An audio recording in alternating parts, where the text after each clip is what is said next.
Welcome, Gemini, to 12th House Tarot Reading. My name is Mouse. I am your host, and this is a general reading for Gemini, Sun, Moon, Rising, for the week of August 12 to 18, 2024. Welcome back, viewers. Happy to have you here as we grow this baby channel. I think I'm close to 100 people subscribing. So if you're new, consider subscribing. If you haven't subscribed yet, please join the fun. Oh, my friends, Gemini, couple of things. A, I rearranged my house. Listen, nothing like moving furniture and vacuuming. Making things more efficient and streamlined. I am like beyond thrilled. This desk is in a new part of my apartment. I feel the energy is flowing. Things are moving. It's great. My art easel is up in the living room now by the windows. Maybe I'll share my paintings with you at some point. But, buddy, there's nothing like it. So if you feel stagnant, hello, Empress wants to jump out. If you feel stagnant in your life, go ahead and buy new sheets, move the furniture, change out the artwork, paint a wall.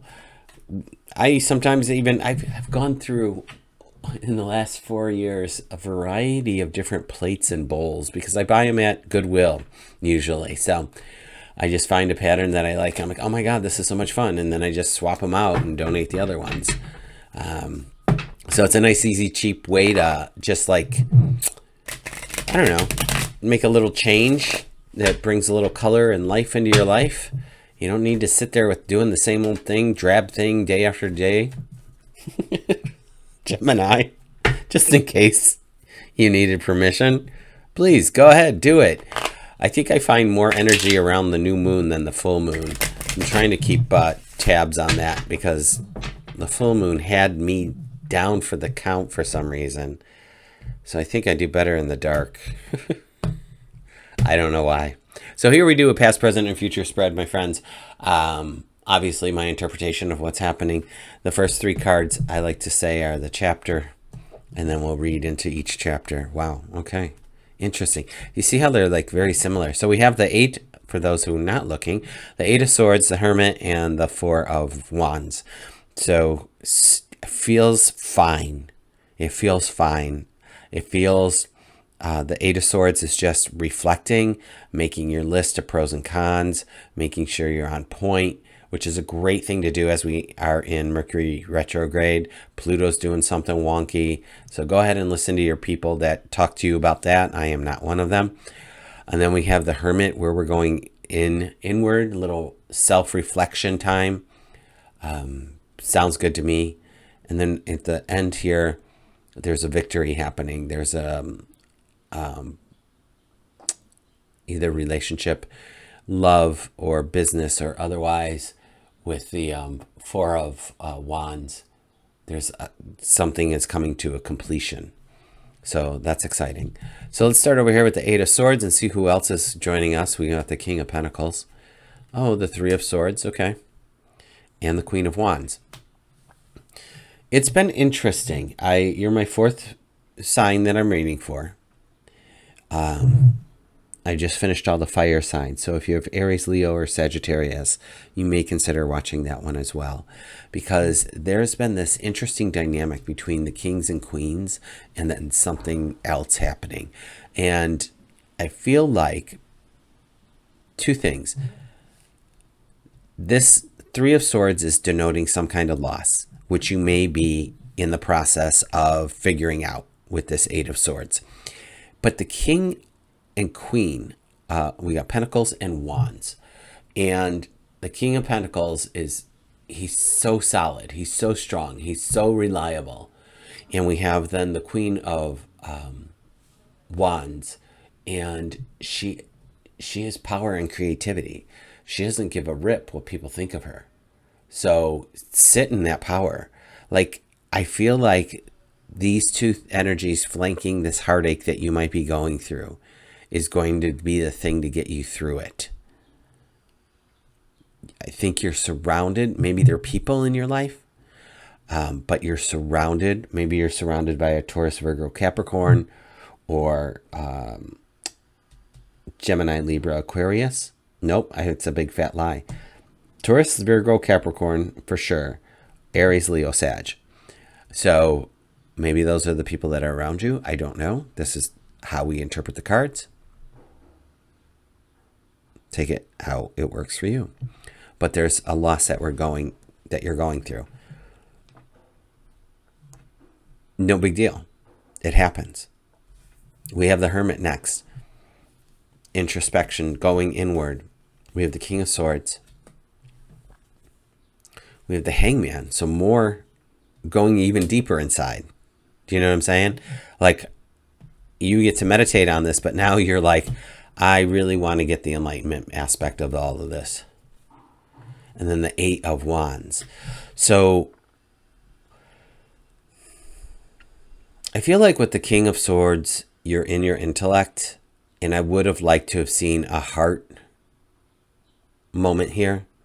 As it is, you are really thinking something through. I'm going to say that. You are really taking your time with whatever this is. It feels really Virgo-y to me, so I don't know if you have any Virgo in your chart. But Virgos have a tendency to just like really dot the I's, cross the T's, get things done. This is a get things done moment in regards to that. You are really on the intellectual aspect of whatever this change is that you're going through. And you are not moving without having all your ducks in a row. That's the energy that I'm feeling. Like the movement that you're making is intentional. It's on purpose. It's with focus. And that's great for you, Gemini. Good for you. Let's go over here to this Four of Wands and see what the other cards are for here. We have a Six of Pentacles. We have the Knight of Wands. And we have the Star, which I almost anticipated over here. Because, again, the Star, similar to the Hermit and the Hangman, is going within. Self-realization and healing. So maybe, whatever this change is that you're going through, there's this balance and harmony. There is this forward motion. The path is clear, and you are moving forward, continuing with your own healing. This is an inside job this time, Gemini. I'm going to have to write that down just because I don't want to forget that. This is an inside job for you. And I think that's where you're at right now, which is fine. It's a great place to be. I think that we all need to do that more often so that we are making sure we're on the right path before it's like 3 years later or 7 years later and you're like, oh crap, I'm still at the same job, or crap, I'm still in the same shitty relationship, or whatever it might be. Or, oh yeah, I forgot. I wanted to go and travel and go to XYZ, but I haven't done it yet. I know that when I was in my 20s, I made an agreement with myself. I was in my mid-20s, maybe 25, and I said, and I wanted to go to Australia so bad. And I said, all right, I'm making a pact with myself. I am going to Australia before I'm 30. And then, however, and then when I was 28, I went. That was it. Like, it worked. Like, I don't know if I just manifested it or if I reverse engineered it or had the job that allowed me to do it then, but it was on my radar and I made a plan of some sorts. I mean, it's been 1,000 years since then, but I did it. I feel like you're in the planning stages of this leg of your journey, of your life, and it feels good. And I feel like you are being supported. Let's see what's on the bottom of the deck. The King of Cups. There's the heart. There's the intuition. Perfect. Beautiful. Nice balance. Nice balance. It's an inside job. You're planning your life here, Gemini. And that's what I got for you. No, short and sweet and to the point. So if you stayed this long, consider subscribing and being one of my 100 people, my first 100. It'd be awesome. I don't know what to do to celebrate that, but I'd be thrilled. I'll just tell the girlfriend. But consider coming back next week, and you got this. Whatever this is that you're going through, you can do it. I'll see you later. Take care.